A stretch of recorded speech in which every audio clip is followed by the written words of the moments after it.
The Vista and Fleetwood brands of transistor radios are curious in many ways. Today, we're going to solve some mysteries surrounding these obscure brands and look at this rare option made of wood.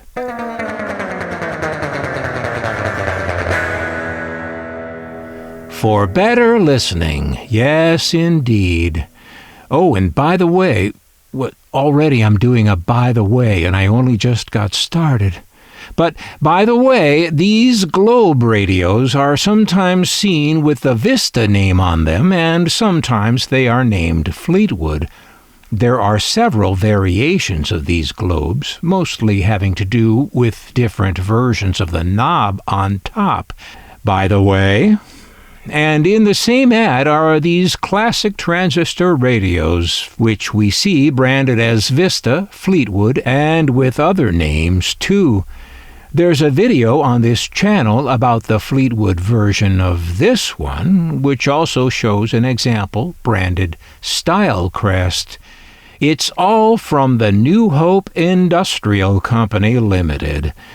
I like that name. But there are also connections to Panorama, Craig, and even Pioneer, which we'll look at in a bit. The radio we are featuring today is the Vista NTR 800. It's an upscale transistor radio with its 8 transistors and its ability to play the AM radio band and a shortwave band. Portable radios with shortwave typically have a rod antenna. As you can see, this one is missing the nut that goes on the mount for that antenna rod. Variants abound with the Vista and Fleetwood radios. Here's another Vista with the same model number, but the dial area is metal on this one, while plastic on the other one. On the side, we see that one has a single earphone jack, while the other has 2. What's left of the label on the back says that the jack on the left is for earphone external, and the jack on the right is for external CA, whatever that means. Perhaps I'm reading it wrong, or some part of it has rubbed off. But even though I'm not sure what it means, I am sure what it does, because when I found this radio, it was right here, docked in this speaker box. Yeah, this is the rarity I warned you about at the beginning, a Craig 800 wooden speaker box for this Vista radio. And what a stylish thing it is, too, mid-century modern. Radios that dock to something else are called convertibles, and they go back to the tube era. That's when we started to see radios that could be used as a portable and also docked to a main unit back home to be used as a stationary home radio. This tube model General Electric portable can be carried all over town. Then when home, docked to its other half, a companion power supply with a clock, becoming a table radio, or in this case a table clock radio. To get the full effect, the handle here folds flat and flush, eventually. But many of these convertibles, like our Craig, took advantage of the larger stationary section at home to house a larger speaker to improve the radio's sound. Some of these speaker boxes were nothing more than a larger speaker fed directly from the radio's earphone jack. Some of the home units had their own power, whether AC power or battery power, that took over for the radio's batteries in order to preserve them in home use. With onboard power, some of these home units also added amplification, making the thing more of a real home radio. On the other end of the spectrum, some of these home units were just external power supplies with no speaker at all. but of course still useful for saving the radio's batteries when using it at home. The brown unit we just saw used AC power to do that. The little Toshiba dock does that with C-cell batteries, larger and more long-lasting than the 3 little N-cells inside the Toshiba radio. All the screws are still here holding on the back of this Craig home unit, so someone took pretty good care of it over the years. Inside, well, we see space for 6 big D cells, providing lots of power for this 9-volt radio. And there's a nice 4-inch speaker, typical in tabletop radios of the day. But there's no amplification, no other electronics. The Fleetwood brand we saw on radios, of course, but New Hope Industrial also used the Fleetwood brand on their other main product, sewing machines. While this may seem strange that a company would make both radios and sewing machines, recall that the American sewing machine maker Singer also put out transistor radios and even televisions, like this cute little 5.5-inch black and white set made for Singer by Mitsubishi in Japan. But getting back to the Craig brand, I always thought Craig had something to do with Panasonic. I thought that because Craig was known sometimes as Craig Panorama. And the first radio I ever saw with that Panorama brand on it looked to me an awful lot like a Panasonic. Maybe I was swayed by the similarity of the names, Panorama and Panasonic. But I don't know. This Panorama still looks like a Panasonic to me, don't you think? Then, too, I remember some connection between Craig and Pioneer.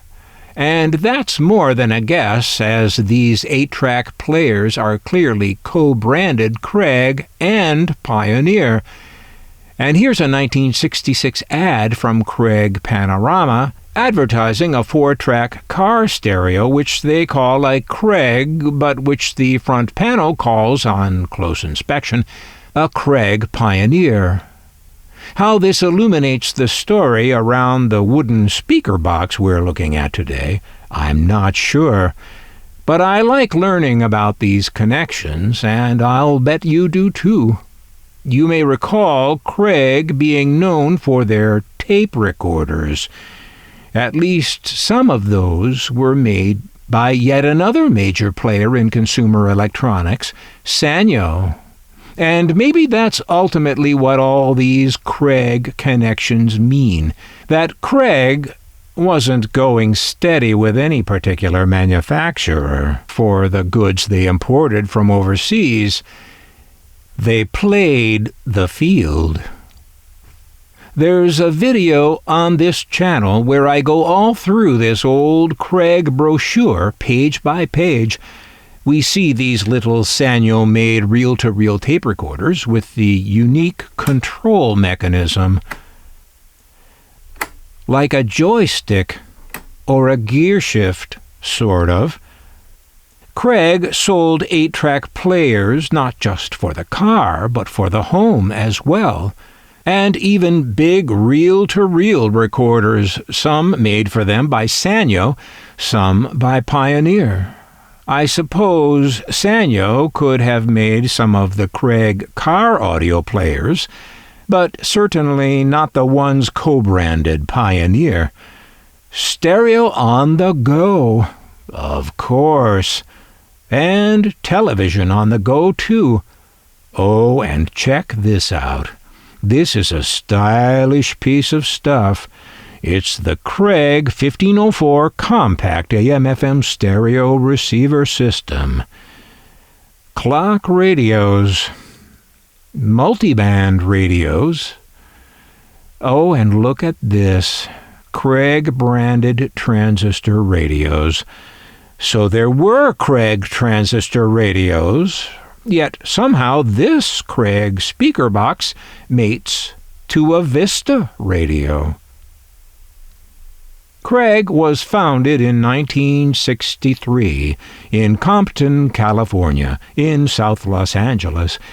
That company is long gone, but the name, surprisingly, is still around, appearing on the same sorts of things it always did, radios and audio gear. Today's Craig now operates out of Florida. Last I looked at their website, it said this, quote, Craig conducts business under a portfolio of brands, which includes Craig, Magnavox, Philco, and Philips. Yes, so this ties them into that shadow world with Funai, where brands aren't the original entities they pretend to be, but rather nothing more than rented names. This scheme of name rental is legal and all, and it's known by the respectable term of licensing. But at its heart it is essentially deceit. For more about that, see my video, What Happened to Magnavox. Not taking anything for granted, I questioned whether this speaker box was indeed offered by that same old Craig company we've been talking about. Wouldn't, I says to myself, wouldn't the radio that mates to it also be a Craig? Looking closely, I can see nothing on the speaker box to definitively establish it as being from the same Craig. I'd feel a little more sure of it if I had seen that lettering style used on the speaker box used on something else attributable to Craig. But I haven't. Yet. But while Craig generally used this logo style, they also used this one as seen on one of their tape recorder microphones, and this one seen on one of their radios. So they played it pretty fast and loose with the graphics on their products. This happens when your factory is 6,000 miles from your art department. So looking for a direct connection between Vista and Craig, I found this. A service manual for a Vista transistor radio put out by Craig Panorama of Los Angeles. So yes, I'm sure, or say 98.25% sure, that this speaker box was offered by that Craig. Why the radio is a Vista, and where New Hope Industrial fits into the picture, I am 98.25% sure. I have no idea.